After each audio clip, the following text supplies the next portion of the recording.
The hospital room felt eerily quiet, the soft beeps of the monitors punctuating the silence like a ticking clock. I cradled my newborn twins, their tiny faces scrunched in peaceful sleep, oblivious to the turmoil that was about to unfold. A gentle knock at the door startled me, and a nurse entered, a somber expression etched on her face. "Mrs. Archer, this letter arrived for you," she said, her voice laced with poorly concealed pity. I took the envelope, my hands trembling slightly.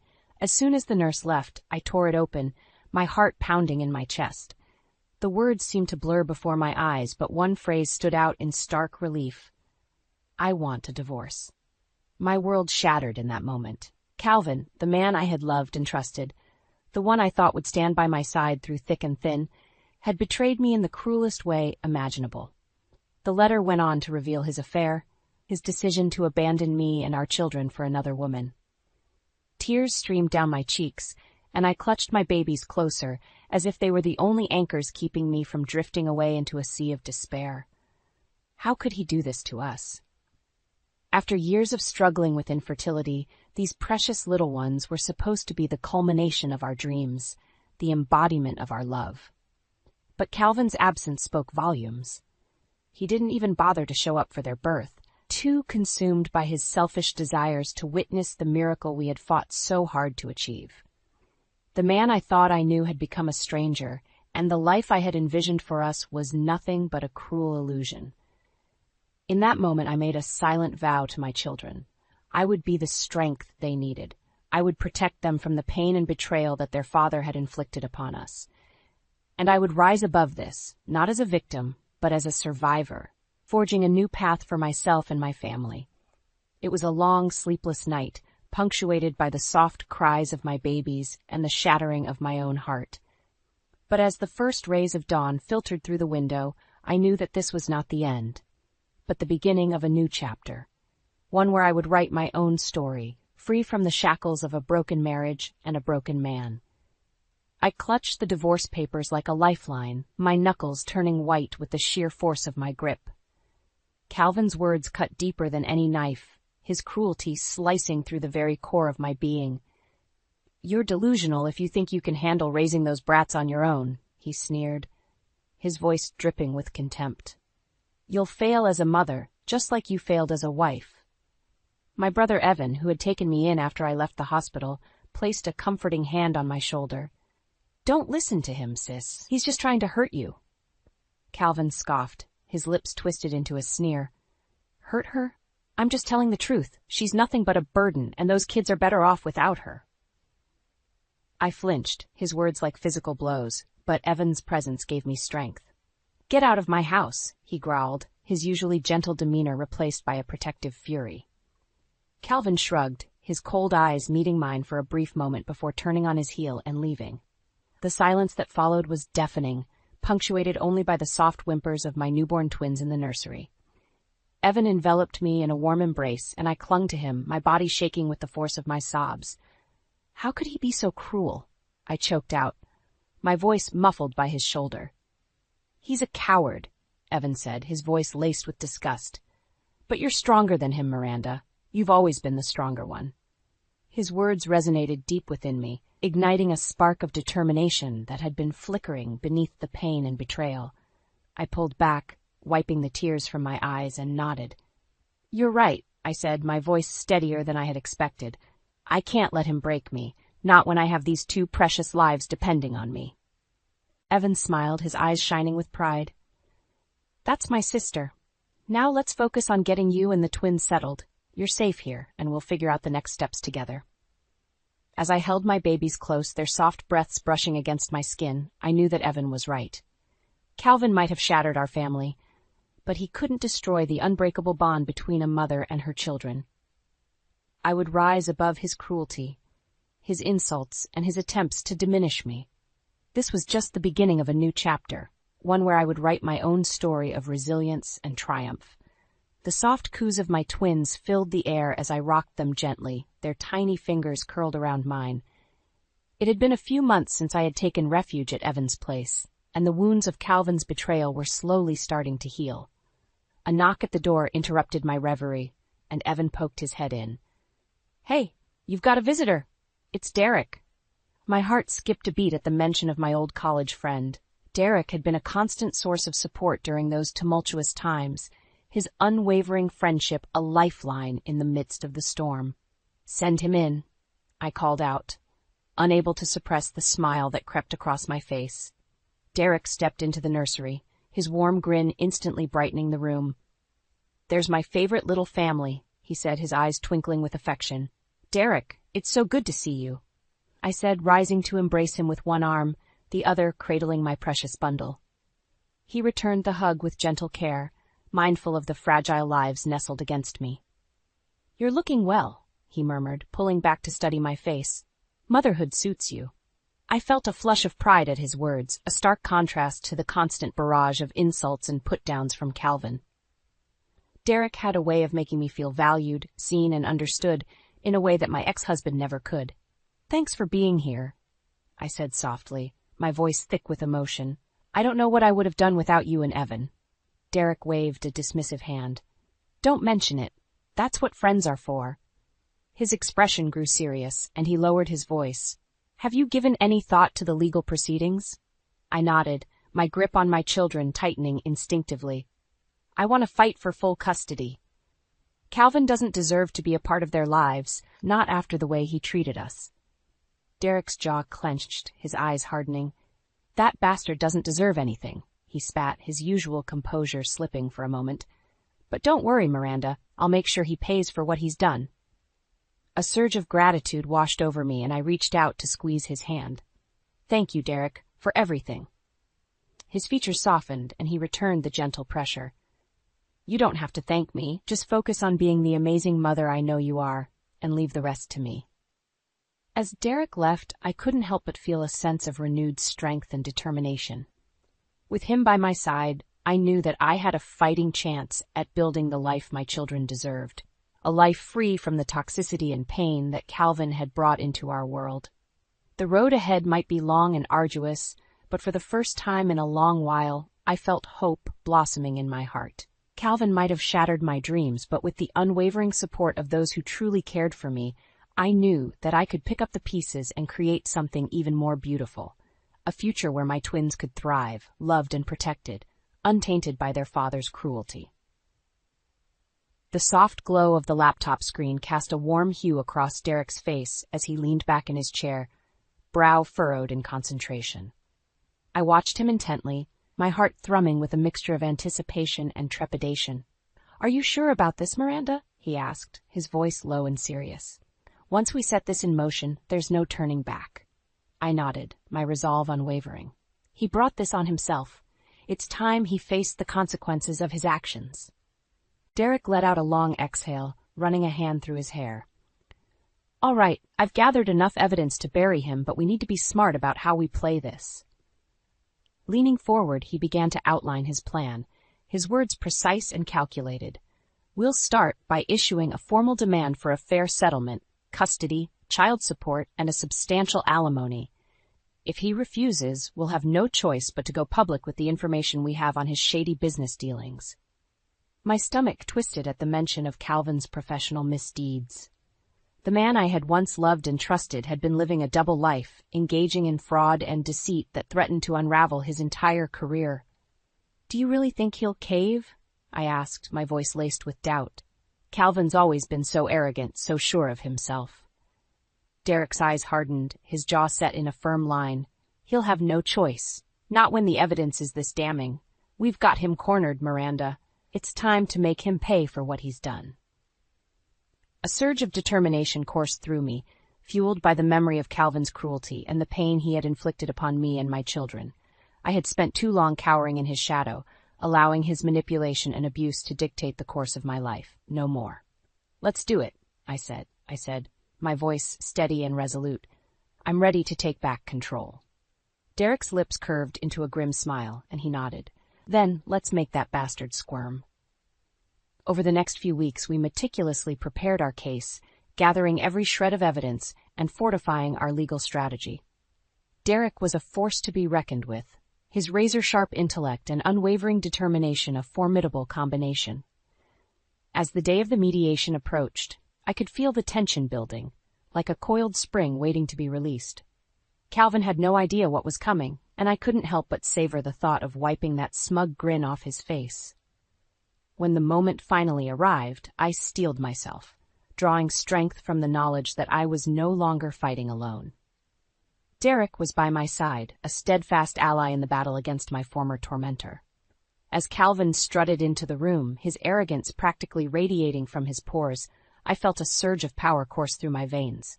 This was it, the moment I had been waiting for. The game was on, and this time I held all the cards. The tension in the room was palpable as Calvin swaggered in, his cocky demeanor a stark contrast to the grim expressions on our faces. Derek took the lead, his voice calm and measured as he laid out the terms of our proposal. "We're prepared to offer a fair settlement," he said, sliding a stack of papers across the table. "Full custody of the children for Miranda, along with child support and substantial alimony payments." Calvin's eyes narrowed, his lip curling in disdain. "Are you kidding me? You expect me to agree to those outrageous demands?" I could feel my blood boiling, but before I could speak, Derek raised a hand, silencing me.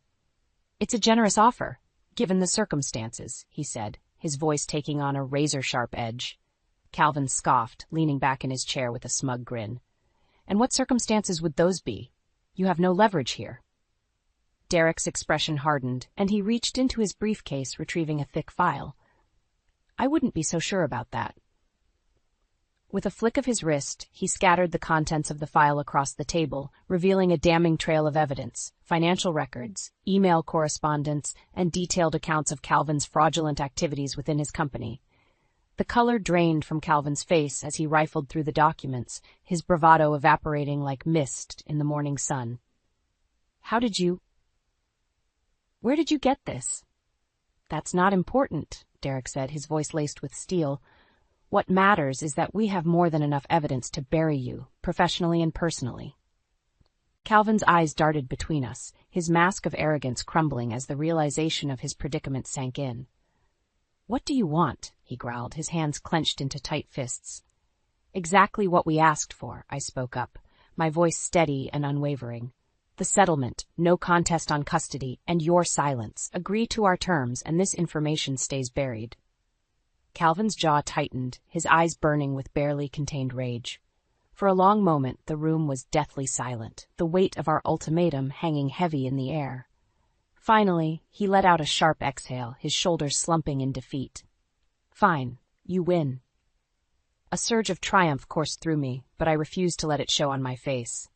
Calvin had brought this upon himself, and for the first time, he was the one left powerless, stripped of his arrogance and control. As he scrawled his signature on the settlement papers, his hand trembling with barely contained fury, I felt a weight lift from my shoulders. The nightmare was finally over, and I had emerged victorious, not just for myself, but for my children. Derek and I exchanged a glance, a silent acknowledgement of our shared triumph passing between us. We had played the game, and we had won, leaving Calvin to face the consequences of his own actions. As we gathered our belongings and prepared to leave, Calvin fixed me with a venomous glare. "This isn't over," he hissed, his voice dripping with venom. I met his gaze unflinchingly, a newfound strength burning within me. "Yes, it is," I said, my voice unwavering. "You lost the moment you decided to betray us." With those words, I turned and walked away, leaving Calvin to stew in the wreckage of his own making. The battle had been hard fought, but in the end, justice had prevailed, and I had reclaimed the power he had tried so desperately to strip away. The future was uncertain, but for once, I didn't fear it. With my children by my side and the unwavering support of those who truly cared for me, I knew that I could weather any storm that came my way. Calvin had made the mistake of underestimating me, and now he would pay the price. The sound of shattering glass echoed through the silent kitchen as Calvin hurled his tumbler against the wall, the amber liquid splattering across the pristine tiles. His face was contorted with rage, his knuckles white from the force of his clenched fists. "That bitch," he snarled, pacing like a caged animal. "How dare she try to ruin me?" His mistress, Samantha, watched him with a mixture of fear and disgust, her arms crossed defensively over her chest. "Maybe you should have thought about that before you decided to screw her over," she spat, her voice dripping with contempt. Calvin whirled on her, his eyes wild with fury. "Shut your mouth," he growled, taking a menacing step forward. "This is all her fault. She's the one who pushed me into this." Samantha recoiled, her lips pressed into a thin line. "Don't you dare try to blame her for your own mistakes," she said, her voice trembling slightly. "You made your bed, Calvin. Now you have to lie in it." Calvin's laughter was bitter and mirthless. "Oh, I'll make her pay all right. She thinks she's won, but I'm just getting started." As he stormed out of the room, slamming the door behind him with enough force to rattle the windows, Samantha sank onto the couch, burying her face in her hands. The illusion of their perfect life together was rapidly unraveling, and she couldn't help but wonder if she had made a grave mistake. Meanwhile, I sat across from Derek, my hands wrapped around a steaming mug of coffee as I recounted the events of the mediation. He listened intently, his brow furrowed in concentration.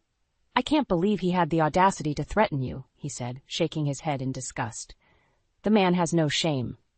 I shrugged, trying to mask the residual fear that still lingered in the depths of my heart. "It's just empty bravado," I said, forcing a smile. "He's all bark and no bite." Derek's expression darkened. "I wouldn't be so sure," he murmured, his voice laced with concern. "Calvin's a desperate man, and desperate men are capable of dangerous things." A chill ran down my spine at his, but I pushed the uneasy feeling aside. "Even if he tries something, we'll be ready," I said, my voice resolute. "We have the upper hand now." Derek nodded, but the worry lines etched across his forehead didn't fade. "Just promise me you'll be careful," he said, reaching across the table to take my hand in his. "I don't want anything to happen to you or those beautiful kids of yours." I squeezed his hand, drawing strength from his unwavering support. "I promise," I said, my voice thick with emotion. "We've come too far to let him win now." As the days passed, Calvin's world continued to crumble around him. News of his professional misdeeds began to leak, spreading like wildfire through the business community. Clients and colleagues alike turned their backs on him, horrified by the extent of his deceit. Samantha, unable to bear the weight of the scandal, packed her bags and left, disappearing without a trace. Calvin was left to face the consequences of his actions alone, his once powerful empire reduced to ashes. And through it all, I watched from the sidelines, a sense of vindication washing over me. Calvin had thought he could break me, but in the end, his own arrogance and greed had been his undoing. As I held my children close, their innocent laughter filling the air, I knew that I had won the greatest victory of all, the ability to provide them with a safe, loving home, free from the toxic influence of their father. Calvin's collapse was a harsh lesson in karma, a reminder that no matter how powerful or invincible one might seem, the truth always has a way of catching up. And as I looked towards the future, I couldn't help but feel a sense of hope and possibility, knowing that I had emerged from the ashes of my past, stronger and more resilient than ever before. The sharp ring of my phone cut through the peaceful silence of the evening. I glanced at the caller ID and felt my heart sink. It was Derek. "Hello?" I answered, a sense of dread settling in the pit of my stomach. "Miranda, you need to turn on the news. Right now." Derek's voice was laced with urgency, sending a chill down my spine. Without a word, I grabbed the remote and switched on the television, my breath catching in my throat as the headline flashed across the screen, "Local businessmen embroiled in fraud scandal." And there, larger than life, was Calvin's face, his expression a mixture of defiance and barely concealed panic as he was swarmed by a pack of ravenous reporters.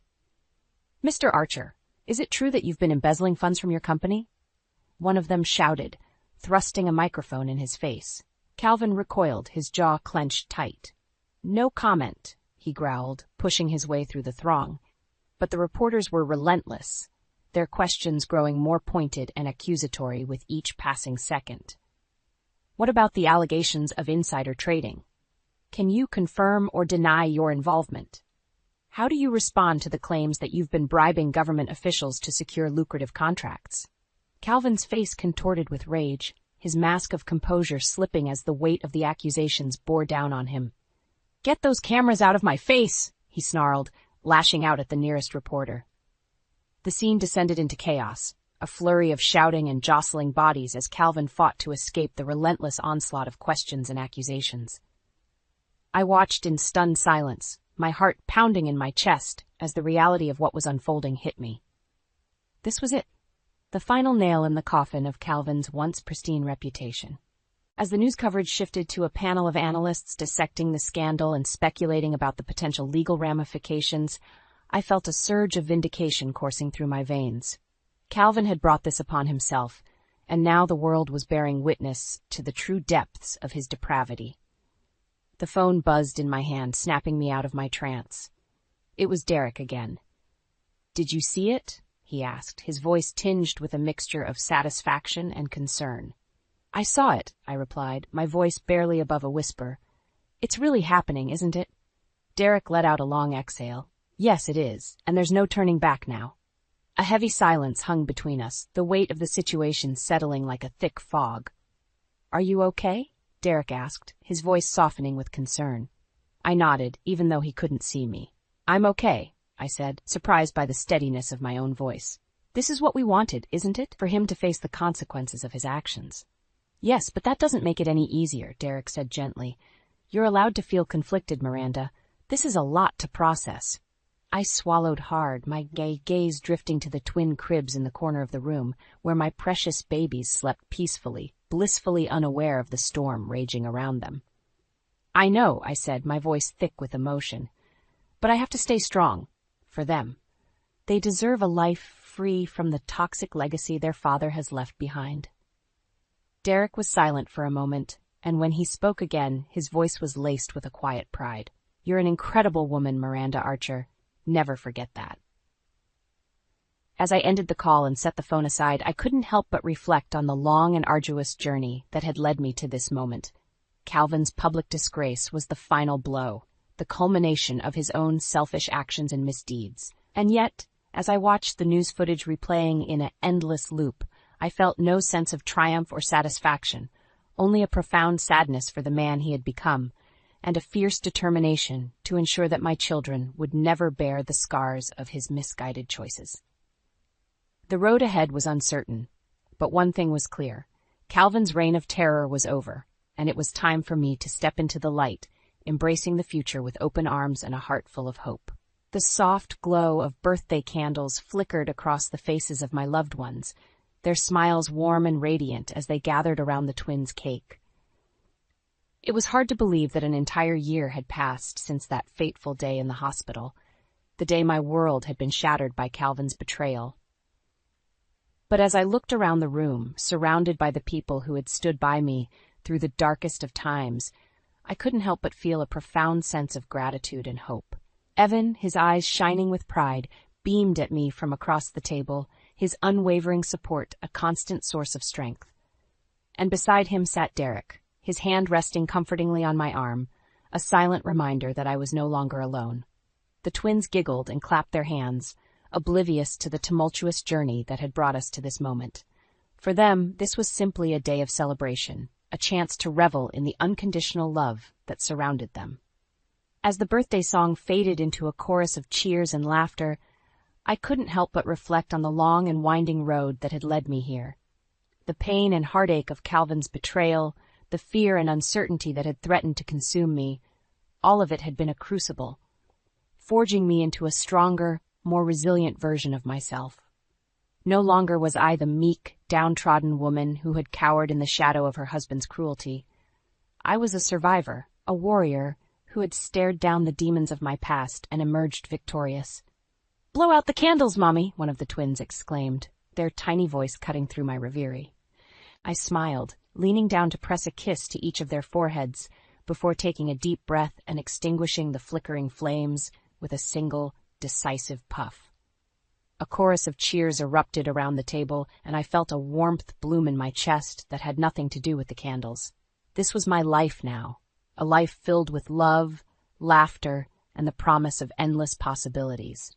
As the party wound down and our guests began to trickle out, Derek lingered behind, his gaze soft and affectionate as he watched me tidy up. "You've come so far, Miranda," he said, his voice laced with pride. "I can't even begin to tell you how amazed I am by your strength." I paused, turning to face him with a grateful smile. "I couldn't have done it without you," I said, my voice thick with emotion. You were the one who helped me find my way back when I thought I was lost forever." Derek shook his head, his eyes shining with a quiet intensity.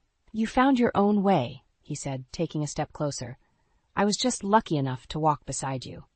Our gazes locked, and in that moment the air seemed to crackle with a charged energy, a silent acknowledgement of the bond that had been forged between us through fire and adversity. Before I could second-guess myself, I closed the distance between us, my lips finding his in a tentative, exploratory kiss. Derek froze for a heartbeat before melting into the embrace, his arms wrapping around me with a tenderness that threatened to undo me. When we finally broke apart, breathless and flushed, I couldn't help but let out a tremulous laugh. "I never thought I'd find happiness again," I confessed, my voice barely above a whisper. Derek cupped my face in his calloused hands, his eyes shining with a fierce determination. "You deserve all the happiness in the world, Miranda, and I'll spend every day making sure you get it." As he pulled me into another searing kiss, I knew that this was just the beginning of a new chapter, one filled with love, laughter, and the promise of a future untainted by the ghosts of my past. Calvin's shadow no longer loomed over me, for I had stepped into the light, embracing the strength and resilience that had been forged in the fires of adversity.